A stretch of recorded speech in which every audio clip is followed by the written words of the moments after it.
When we become a powerful nation here, if you're listening to me, we're going to go home and help Africa.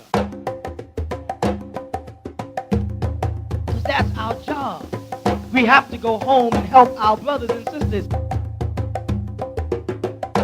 You are African people, and we have an obligation to use the information that we have attained while here incarcerated to help Mother Africa.